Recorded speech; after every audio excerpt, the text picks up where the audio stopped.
اس سے پہلے کہ یہ جو انہوں نے تحریر مجھے دی تھی میں آپ کو پڑھ کر سناؤں، بہت سے حضرات سے یہاں ملاقات ہوئی اور خصوصاً ان کی محبت ہے بانی تنظیم اسلامی کے ساتھ بھی، پھر ان کے جو بھی وابستگان ہیں، تو والدہ کے بارے میں بھی بہت سے سوالات لوگوں کی طرف سے سامنے آئے، اور اسی طرح برادرم حافظ عاکف سعید صاحب ان کی صحت کے حوالے سے بھی۔ واقعہ یہ ہے کہ اللہ کا بڑا فضل ہے، بڑی رحمت ہے اللہ کی کہ والدہ محترمہ اس وقت جو ہے عمر کی جس ایج جو فیکٹر ہے ان کا تقریباً 86 87، اللہ تعالیٰ کا بڑا فضل ہے کہ وہ چلتی پھرتی بھی ہیں، اپنے کام بھی خود کرتی ہیں، پھر ہفتہ وار کچھ عرب کلاسز جو ہیں ترجمہ قرآن کی وہ بھی ان کے ذمے ہے۔ ہماری قرآن اکیڈمی میں موجود جو حلقہ خواتین کا دفتر ہے وہ ان کے دم سے آباد بھی ہے،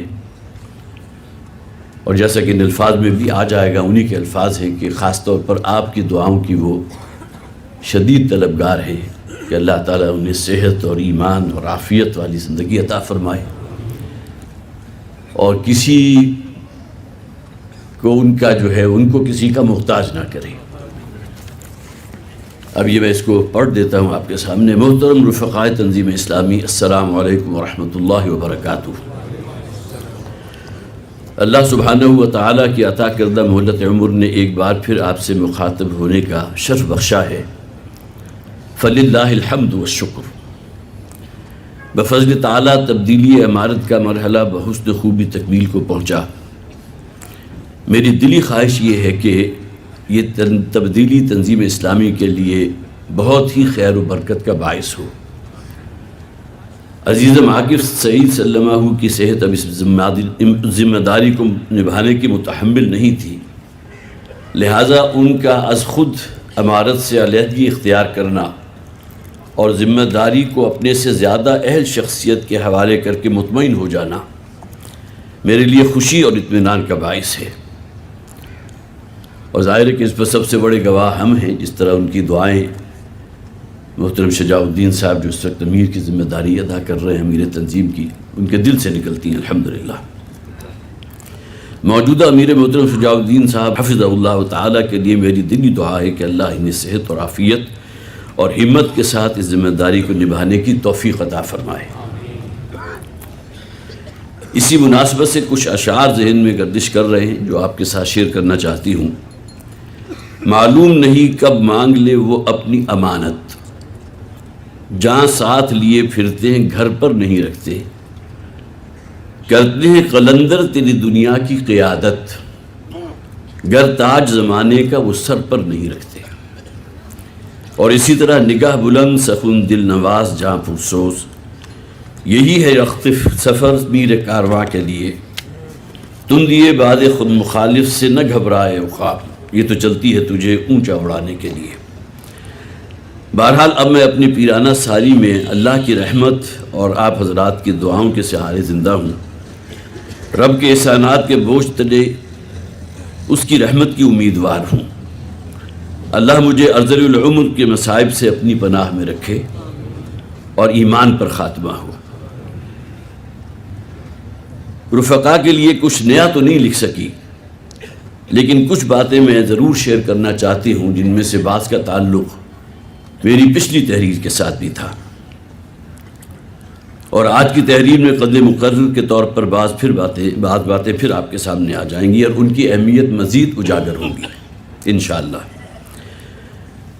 میں اللہ سبحانہ و تعالیٰ کا صدہا شکر بجا لاتی ہوں کہ اس نے اپنے خاص فضل و کرم سے طے شدہ تاریخوں میں جماعت سالانہ اجتماع کے انعقاد کو ممکن بنایا۔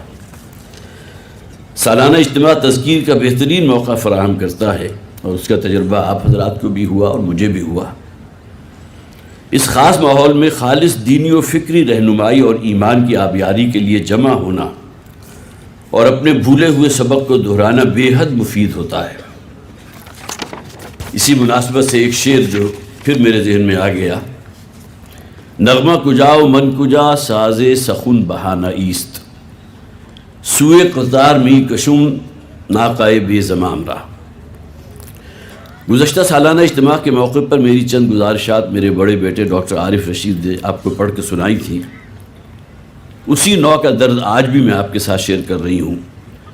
دعا ہے کہ اللہ سبحانہ و تعالی ان تمام گزارشات پر سنجیدگی سے غور کرنے اور عمل کرنے کی توفیق عطا فرمائے، آمین۔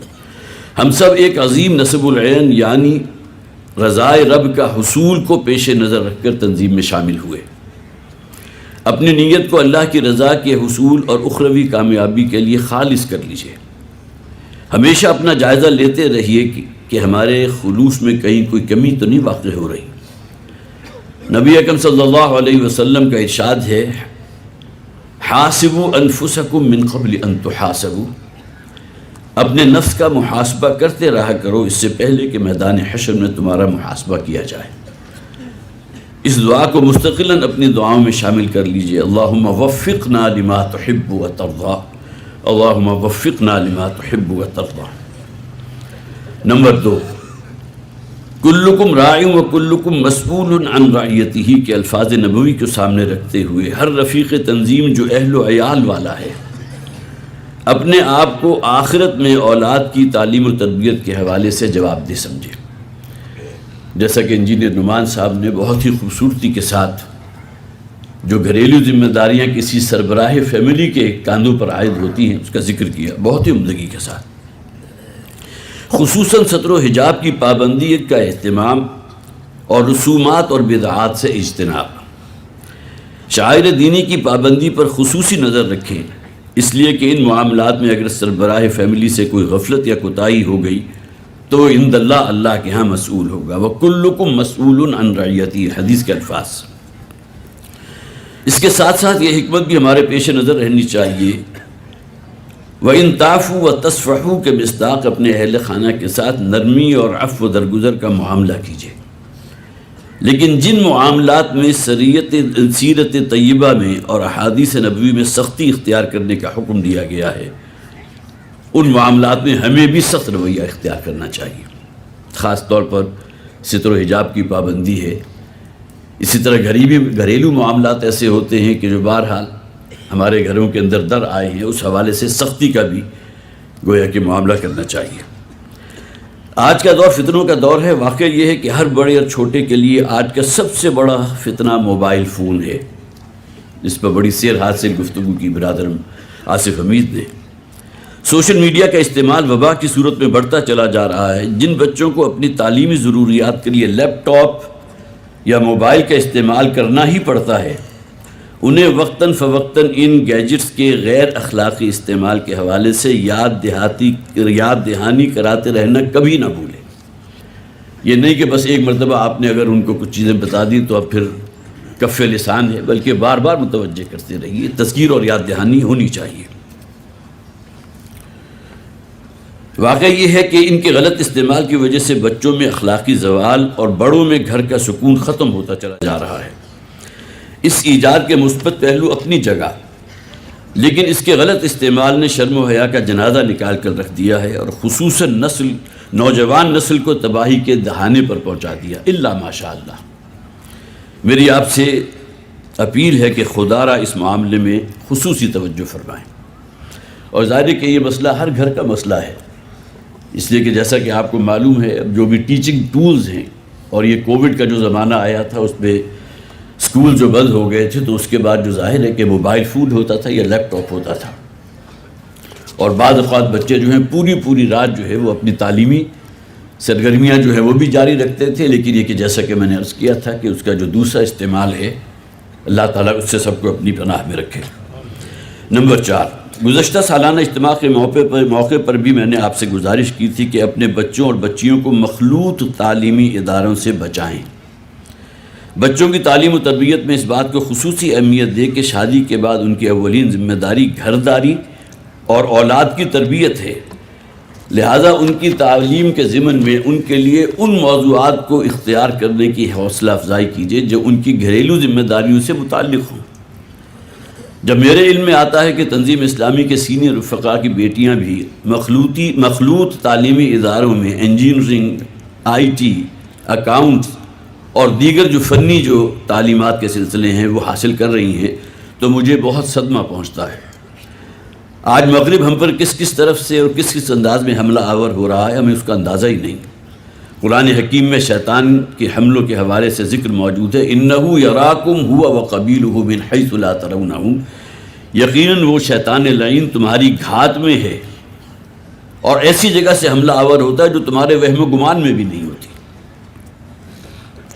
نبی اکرم صلی اللہ علیہ وسلم کا وہ فرمان مبارک بھی آپ کی یادداشت میں یقیناً محفوظ ہوگا، جس میں آپ نے فرمایا کہ جیسے ہی انسان کا دل اپنے رب کی یاد سے غافل ہوتا ہے، شیطان فوراً وسوسہ اندازی شروع کر دیتا ہے۔ جدید تعلیم کا ایک اثر ہماری بچیوں پر یہ بھی ظاہر ہونے لگا کہ وہ گھر گھرستی کی زندگی سے فرار حاصل کرنا چاہتی ہیں اور سرکاری اور پرائیویٹ مختلف اداروں میں جابز کی تلاش میں رہتی ہیں۔ ہمارے مخلوط تعلیمی ادارے گھروں سے باہر نکل کر کام کرنے کی خواہش بچیوں کے ذہنوں کے اندر تک اتار دیتے ہیں، جس کا نتیجہ یہ نکلتا ہے کہ گھر کا سکون برباد ہو جاتا ہے اور شادی شدہ زندگی میں مطلوبہ ایثار اور قربانی ان پر انتہائی گراں گزرنے لگتی ہے، اور اسی کی وجہ سے طلاق اور خلا کی شرح میں مسلسل اضافہ ہوتا چلا جا رہا ہے۔ اور چونکہ والدہ محترمہ وہی قرآن اکیڈمی میں ہوتی ہیں، تو بارہا جو خواتین بھی آتی ہیں ان سے ملاقات کے لیے، ان میں سے بہت سی ایسی بھی ہیں کہ جن کے شوہر جو ہے تنظیم اسلامی میں رفیق تنظیم کی حیثیت سے موجود ہیں، اور وہ ان باتوں کو جب ان کے ساتھ ڈسکس کرتی ہیں تو ظاہر ہے کہ پھر والدہ کے دل کا ایک دکھ جو ہے، صدمہ، وہ اور مزید بڑھ جاتا ہے۔ رفقائے تنظیم سے میری خصوصی گزارش ہے کہ اپنے بچیوں کے رشتے طے کرتے ہوئے ہماری ترجیح اول دین ہونا چاہیے۔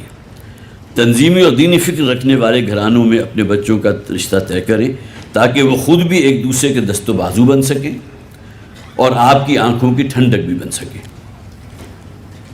بہت اہم باتیں میرے ذہن میں موجود ہیں، لیکن وقت کی تنگی کے پیش نظر ایک اہم بات کی طرف میں آپ کی توجہ مزید دلانا چاہتی ہوں، اور وہ یہ کہ اقامت دین کی جد و جہد میں شریک ہر رفیق تنظیم کو گہری نظر رکھنی چاہیے کہ کہیں وہ اپنے اندر کے شیطان یعنی اس کا نفس اس کے حملوں کا شکار تو نہیں ہو رہا۔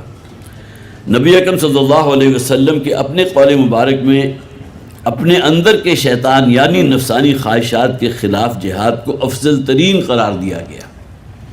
ان تجاہد نفسک فی طاعت اللہ۔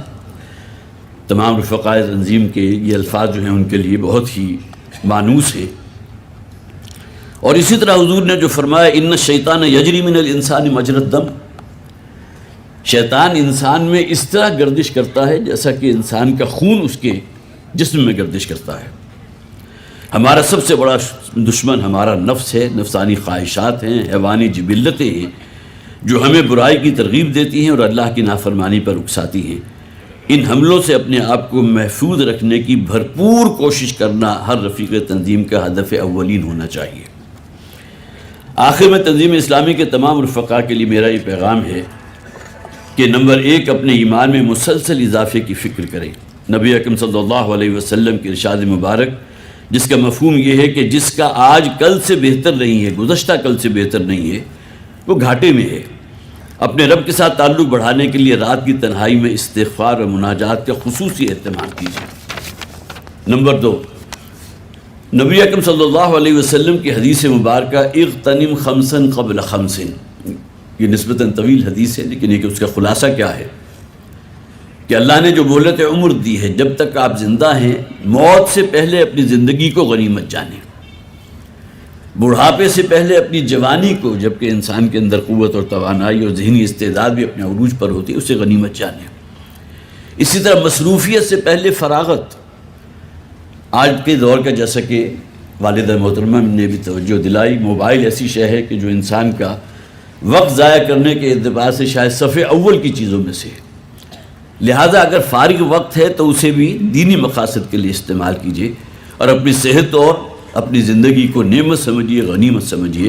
کہیں ایسا نہ ہو کہ ہمارا شمار ان لوگوں میں ہو جائیں جو سورہ منافقون کی سیکنڈ لاسٹ آیت کے مطابق موت کے وقت تمنا کریں گے کہ اے پروردگار ہمیں تھوڑی سی مہلت اور دے دے اور موت کو تھوڑا مزید مؤخر فرما دے، ہم تیرے فرما بردار بندے بن جائیں گے اور جو کچھ ہمارے پاس ہے تیرے رستے میں صدقہ کریں گے، ہم بھی تسلیم کی خو ڈالیں گے۔ نمبر 3 کہ مصداق تنظیمی تقاضوں کے تحت نظم کی پابندی کا خصوصی اہتمام کریں۔ یہ گویا کہ میری والدہ اور آپ کی والدہ کا بھی آپ سے ایک جسے آپ کے یہ سوال کہہ لیجئے یا لمحہ فکریہ ہے، تنظیمی نظم کا خصوصی خیال کریں۔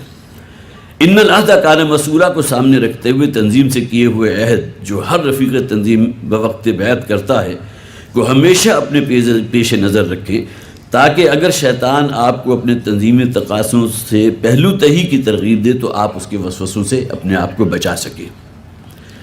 کثرت کے ساتھ استغفار کا اہتمام کیجیے۔ نمبر 4 ہے یہ، یاد رہے کہ استغفار شعوری ہونا چاہیے۔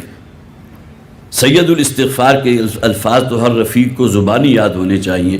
اللہم انت ربی لا الہ الا انت خلقتنی وانا عبدک وانا علی عہدک ووعدک ما استطعت اللہم انی اعوذ بک من شر ما صنعت ابوء لک بنعمتک علی وابوء بذنبی فاغفر لی فانہ لا یغفر الذنوب الا انت۔ یہ الفاظ جو ہیں بہت مختصر ہیں، یہ گویا کہ انہی کے نصیحتوں میں سے ایک یہ بھی ہے کہ اس کو یاد کیجئے اور اپنی نمازوں کے اختتام پر جو استغفار کرتے ہیں رات کی تنہائیوں میں اپنے رب کے حضور یہ استغفار کیجئے۔ اس بات کو ہمیشہ ذہن میں رکھنا چاہیے کہ اگر گناہوں میں اور کوتاہیوں پر دلی ندامت اور گناہ ترک کرنے کا جذبہ ہمارے اندر موجود نہیں ہے تو شاید استغفار کرنا ہمارے لیے اتنا مفید نہیں ہوگا۔ یقیناً باعث ثواب تو ہے، لیکن یہ کہ گناہ کو ترک کرنا اور اپنے آپ کو صراط مستقیم کے لیے تیار رکھنا ہے، یہ لازم ہے۔ آخر میں تنظیم اسلامی کے سالانہ اجتماع میں شریک تمام رفقاء کے حق میں میری یہ دلی دعا ہے کہ اللہ سبحانہ و تعالیٰ آپ کے اس اجتماع کے لیے آنا، یہاں وقت لگانا، گھر کا سکون چھوڑ کر یہاں کی مشقت برداشت کرنا اپنی بارگاہ میں قبول فرمائے اور اسے توشہ آخرت بنائے۔ مجھے امید ہے کہ آپ تمام حضرات اجتماع گاہ سے ایک ولولہ تازہ لے کر اپنے گھروں کو رخصت ہوں گے۔ اللہ سے دعا ہے کہ وہ ہمارے جذبہ دین کو نہ صرف قائم رکھے بلکہ اس میں مسلسل اضافہ فرماتا رہے۔ والسلام علیکم ورحمۃ اللہ وبرکاتہ۔ بہت بہت شکریہ۔ السلام علیکم۔